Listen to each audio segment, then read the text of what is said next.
창세기 32장 9절에서 12절 말씀입니다.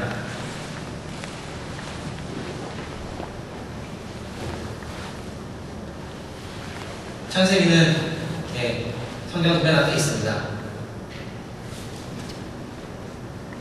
제가 봉독하겠습니다. 야곱이 또 이르시되 내 조부 아브라함의 하나님, 내 아버지 이삭의 하나님 여호와여, 주께서 전에 내게 명하시기를 내 고향 내 족속으로 돌아가라. 내가 내게 은혜를 베풀리라 하셨나이다. 나는 주께서 주의 종에게 베푸신 모든 은총과 모든 진실함을 조금도 감당할 수 없사오나 내가 내 지팡이를 가지고 이 요단을 건넜더니 지금은 두 때나 이르렀나이다. 내가 주께 간구하오니 내 형의 손에서 에서의 손에서 나를 건져내시옵소서. 내가 그를 두려워함은 그가 와서 나와 내 처자들을 칠까 겁이 나기 때문이나이다. 주께서 말씀하시기를 내가 반드시 내게 은혜를 베풀어 내 씨로 바다에 셀 수 없는 모래와 같이 많게 하리라 하셨나이다. 아멘. 오늘 본문 말씀은요, 많이 아시는 말씀이겠지만 다시 한번 간단히 말씀을 드리자면, 야곱이 에서의 전작권을 훔친 후에 에서로부터 오랜 시간 동안 도망가 있다가 다시 돌아와서 에서를 만나야만 하는 상황에 놓이게 되었을 때의 이야기입니다. 이때 야곱은 에서와의 화해를 위해서 에서에게 그를 위로할 제물을 보내게 됩니다. 그러나 함께 보냈던 야곱의 사자들이 얼른 야곱에게 돌아와서 고하기를 에서가 400명이나 보내려고 지금 당장 야곱을 만나러 오고 있다라고 전합니다. 아마 야곱이 기대했던 것은 제물을 통해서 에서를 달래보려 함이었겠지만, 그러나 그 기대와는 달리 에서는 400명이나 데리고 야곱에게 오고 있었습니다. 오늘 본문 말씀은 사자들에게 이 말을 전해준 야곱이 겁에 질려서 하나님께 은혜를 구하는 야곱의 기도입니다. 본문 말씀만 딱 잘라서 보면 야곱이 정말 하나님을 의지하는구나 싶기도 하지만, 실상 야곱이 의지한 것은 하나님이 아닌 그의 재산과 그의 지혜였습니다. 분명히 야곱은 이렇게 기도하였습니다. 주께서 전에 내게 명하시기를 내 고향 내 족속에게로 돌아가라. 주께서 내게 은혜로 베풀리라 하셨나이다 라고 고백하면서 하나님의 은혜를 믿고 나아가는 것처럼 기도합니다. 그러나 실제로 야곱은 자신이 가졌던 재물, 그 재물을 가지고 해서 화해하기를 바랬습니다.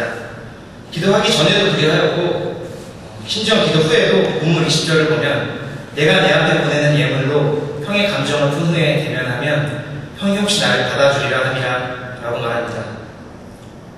첫째로 기도 속에서 야곱은 하나님의 은혜를 구함으로써 해서 화해하기를 원하지만 실제 삶 속에서는 그가 가진 재물로 에서의 화를 달래려고 합니다. 그리고 둘째로 기도 속에서의 야곱은 그가 가진 재물이 하나님의 은혜라고 고백하지만 실제 삶 속에서의 야곱은 하나님의 은혜라고 고백했던 재물을 가지고 에서와 합의하는 데 사용하려 합니다. 이처럼 야곱은 하나님의 은혜를 통해 그의 삶의 문제를 해결하고자 기도하면서도 실제 삶 속에서는 그가 가진 재물과 그가 삶 속에서 터득한 지혜를 가지고 문제를 해결하려고 합니다. 이는 마치 매일 하나님의 은혜를 기대한다고 당신 돕지 않으면 나는 아무것도 아니라고 입으로는 매일 고백하지만 실제 삶 속에서는 되게 익숙한 방식, 그리고 내가 지혜라고 부르는 방식으로 삶의 모든 문제를 대하는 우리의 모습과 너무 닮아있음을 고백하지 않을 수 없습니다. 그러나 우리의 지혜로 해결된 일들이 진정 하나님이 원하시는 방향으로 해결되는 것인지는 고민해봐야만 할 것입니다. 오늘 본문 속 사건도 마찬가지로 만약 야곱이 그가 보낸 재물로서 해서 화해했다면 그것은 진정한 관계의 회복이 아닌 단순히 빠르고 합리적인 합의에 지나지 않았을 것입니다. 성경은 이어지는 말씀들을 통해서 단순한 합의가 아닌 하나님이 원하시는 인간관계에 대해서, 그리고 그것의 회복에 대해서 우리에게 말하고 있습니다. 제 생각엔 한 5, 6년 전이었던 것 같습니다. TV 속에서 박경림이라는 연예인이 연예인의 인맥이 소개되면서 그녀의 성공이 그녀의 인맥과 관련이 있는 것처럼 소개되었던 적이 있습니다. 이내 그 사람들도 자신의 인맥에 대해서 많은 관심을 가지게 되었는데요. 넓은 인맥은 자신의 능력과 인간성이라는 가장 잡기 힘든 두 마리 토끼를 동시에 잡는 것을 나타내기도 했습니다.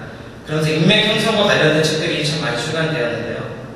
그러나 제가 읽은 몇몇의 인맥 관련 책들은 안타깝게도 사람을 진심으로 대하는 것보다는 단순히 사회적 경쟁력을 키우기 위해서 다양한 분야들의 사람들과 알고 지내는 것, 혹은 서로가 서로의 이득을 위해서 만나지만 겉으로는 그런 척하지 않는 많은 가르치는 책들이 많이 있었습니다. 사람과 사람과의 만남에 대한 솔직한 책을 담은 책들은 참 보기 힘들었던 것 같습니다. 어쩌면 이러한 결과는 당연한 것일 수도 있겠습니다. 어릴 때부터 공부 잘하는 나이, 못하는 나이, 1등과 꼴찌를 만들고 서로가 서로를 경쟁 상대로 생각하며 자라는 사람들, 그리고 이런 환경 속에서 머리로는 평등 사회를 지향한다라고 하면서도 학벌차, 좋은 직으로 자신의 신분을 과시하기를 좋아하는 사람들 사이에서 인맥이 자신에게 이익이 되어야 하는 것은 인맥이 자신의 이익이 되고 자신의 신분을 보여줘야만 하는 것이 되는 것으로 이해되어지는 것은 어쩌면 자연스러워 보이기까지 합니다.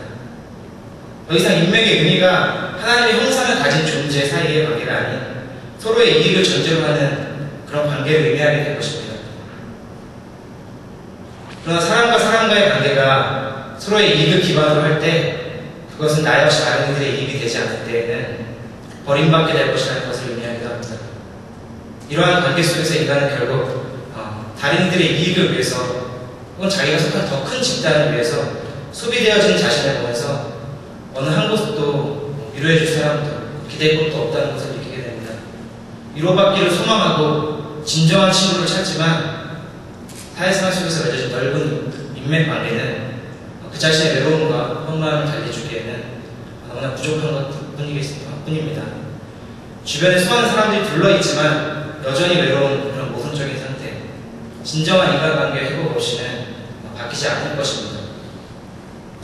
이런 사회 영향이 오늘날의 교회에도 있습니다.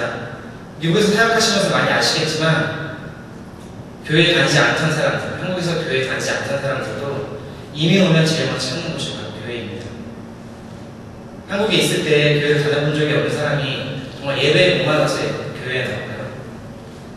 아마도 이민사회에서의 인맥을 찾는 것이겠죠. 이민자를 상대로 하는 많은 교회들이 원하든 원치 않든 앞으로 하나님과의 관계를 찾는 사람들보다 이런 사람들이 오는 것을 막을 수는 없을 것입니다. 이민사회 속에서 인맥을 찾아오는 성도님들은 앞으로도 계속 있을 것입니다. 그리고 그 안에서 교회가 그들을 바꾸거나 혹은 그들이 교회를 바꾸거나 이 둘 중에 한 가지는 반드시 일어나게 될 것입니다. 어쩌면 벌써 후자의 상황이 벌어지고 있는지는 모르겠습니다. 왜냐하면 교회라는 공동체 안에서도 사람들은 하나님의 방식으로 서로를 대하기보다는 자기가 익숙하고 자기가 사회 속에서 터득한 지혜로만 사람들을 대하려고 하기 때문입니다. 교회 안에서 성도의 관계가 서로를 위로하는 것이 아니라 서로의 이익을 취하기에 급급하고 서로가 소비되어진다면 교회 안에서의 교제와 사회 밖의 술자리와는 무엇이 다를까요? 이런 안타까운 세대에게 성경은 야곱과 한 남자의 씨름 이야기를 통해 이야기합니다. 야곱은 어떤 남자와 씨름한 후에 이스라엘이라는 새 이름을 얻습니다. 성경 속에서 야곱이 새로 가지게 된 이스라엘이라는 이름의 의미는 한글보다는 제가 생각하기에 영어가 좀 나은 것 같아서 영어로 하겠습니다. You have struggled with God and with human and have overcome. 한 남자가 야곱에게 축복하고 말하기를 그가 하나님 그리고 사람과 스트러글 함으로써 극복하고 이겨내었기에 이스라엘이라는 이름으로 불릴 것이라고 말합니다. 그리고 그 자리에서 야곱은 하나님을 대면하여 보았다 라고 고백합니다. 이후 33장에서 일어나는 관계의 회복은 재물이 가져다주는 합의와는 차원이 다른 하나님의 회복이 있었습니다. 에서와 야곱 사이의 새로운 관계의 회복을 가져오는데요. 특히 33장 10절은 야곱은 내가 형님의 얼굴을 배운 즉 하나님의 얼굴을 본 것 같사오며 라고 고백합니다. 그리고 야곱이 에서의 마음을 달래려고 준비한 재물들은 더 이상 그가 화해하려고 필요에 의해 준비되어 드리는 것이 아닌 감사의 마음으로 변화하게 되는 것을 볼 수 있습니다. 여기에 바로 하나님께서 우리에게 원하시는 관계가 무엇인지를 우리가 알 수 있습니다. 이러한 관계 회복이 우리나라의 교회에 필요한 것 같습니다. 사람들이 처음에는 어떠한 목적으로 교회에 오든지 간에 예배를 통해서, 교회를 통해서 사람들이 다른 이의 모습 안에서 하나님의 형상을 발견한다면 교회 안에서의 인맥은 세상이 말하는 인맥과는 조금 다른 것이겠습니다. 이럴 때 이 땅의 진정한 교회의 의미는 회복되어질 것입니다. 그러나 이러한 관계의 회복은 야곱이 선택한 방식처럼 단순히 재물을 주고 주고 회피하고 덮어두고 넘어가는 것이 아닌 우리의 노력을 필요로 합니다. 하나님께서는 우리의 노력하고 우리의 씨름함을 가지고 더 원하고 계십니다. 교회 안에서 한 사람 한 사람이 서로에게 하나님의 형상을 발견하는 것은 쉬운 일이 아닐 것입니다. 모든 사람들이 이익을 바탕으로 그들의 인간관계를 맺을 때에 우리 기독교인들은 사랑을 바탕으로 해야 하기 때문입니다. 사랑을 바탕으로 우리의 인맥관계가 새로 세워진다면 오늘 야곱이 에서를 부둥켜 안고 울었던 것처럼 진정한 위로와 평안이 있을 것입니다. 그러나 안타깝게도 사람들은 점점 더 큰 교회로 가기만을 원합니다. 좋은 시스템에서 양육되어지기를 바라는 마음도 있겠지만 다른 한편으로는 단순히 편하기 때문이기도 할 것입니다. 교회에 많은 일들이 주어진 사람들이 하도록 하고 단순히 많은 성도들 사이에서 묻어간다라고 흔히 표현을 하는데 묻어가면서 다른 영혼들을 향한 마음도 없이 예배만 보기 위해 나오는 성도들도 적지 않다는 것을 생각합니다. 그들에게 예배는 과연 무엇일까요? 교회 속에서 진정한 예배가 회복되기 위해서는 좋은 장비와 멋진 찬양을 드리는 것도 아닐 것입니다. 합리적이고 훌륭한 시스템으로 교회를 정착시키는 것도 아닐 것입니다. 이 시대의 교회의 진정으로 필요한 것은 성도와 성도 간의, 성도와 하나님 간의 관계의 회복일 것입니다. 세상의 인맥이 가져주지 못하는 진정한 평안이 교회에 있다면 교회가 세상의 빛의 역할을 감당한다고 자신있게 얘기할 수 있지 않을까요? 그러기 위해서는 오늘 야곱의 시름처럼 믿음의 자녀들인 우리의 노력이 필요합니다. 때로는 그것은 성경에서 말하듯이 시름만큼이나 힘든 것이기도 하겠습니다. 그러나 그러한 노력 없이는 진정한 성도 간의 관계 회복은 있을 수 없을 것입니다. 그리고 그러한 관계의 회복은 사람을 자신의 이익이 아닌 하나님의 형상을 보게 하고 재물을 자신의 힘으로 이해하는 것이 아니라 하나님의 은혜로 보게 할 것입니다. 성철 스님이 살아생전에 하신 말씀이 있습니다. 산은 산이 아니요 물은 물이 아니로다. 그리고 죽기 직전에는 산은 산이요 물은 물이로다 라고 말씀하셨습니다. 이 두 말은 결국 같은 말입니다. 산은 산이 아니요 물은 물이 아니다 라고 하는 것은 세상을 향한 성철 스님의 한탄이었습니다. 오늘날 사람들 사이의 갈등이 산을 산으로 보지 않는 것으로부터 시작되기 때문입니다. 삶의 터전인 땅을 사람들은 돈으로 보고 투기를 합니다. 차는 더 이상 단순한 탈 것이 아니라 그 사람의 신분을 나타내는 것이기도 합니다. 그리고 좋은 옷을 입는다고 하는 것은 내가 얼만큼 패션에 민감한지를 나타내는 것이기도 합니다. 결국 인맥이라는 것도 사람의 진정한 관계가 아니라 자신의 이득을 취하기 위한 경쟁력으로 이해되어지고 있습니다. 이러한 세대에 죽기 전에 하신 말씀이 바로 산은 산이요 물은 물이로다 라는 충고의 말씀이었습니다.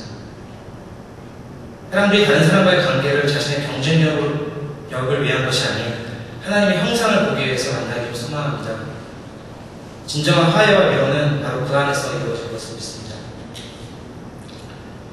우리 전도사님 목사님들이 교회를 단순히 직장이라 부르지 않고 사역지라 부르는 이유는 우리가 교회에서 그리고 또 우리가 교회에 사역하러 갈 때에 단순히 돈 벌러 간다라고 말하지 않는 이유는 교회가 세상의 공동체들과는 조금 다르기를 희망하기 때문일 것입니다.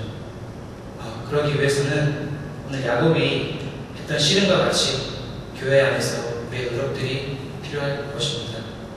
기도로 마치겠습니다. 하나님 감사합니다. 주님, 교회 안에서 하나님의 형상을 보게 하시옵소서. 교회 안에서 사람들이 더 이상 자신의 이득이 아닌 하나님의 영광을 보게 하시옵소서. 주님, 교회가 회복되어지길 원합니다. 그리고 그 회복을 위해서 우리의 인생을 내어놓았다라고 하는 사람들이 모였습니다. 주님, 우리의 삶을 받아주시고 우리를 변화시켜 교회를 변화시키고 세상을 변화시키는 데 사용하여 주시옵소서. 이 모든 말씀을 우리 주 예수님 이름으로 기도드렸습니다.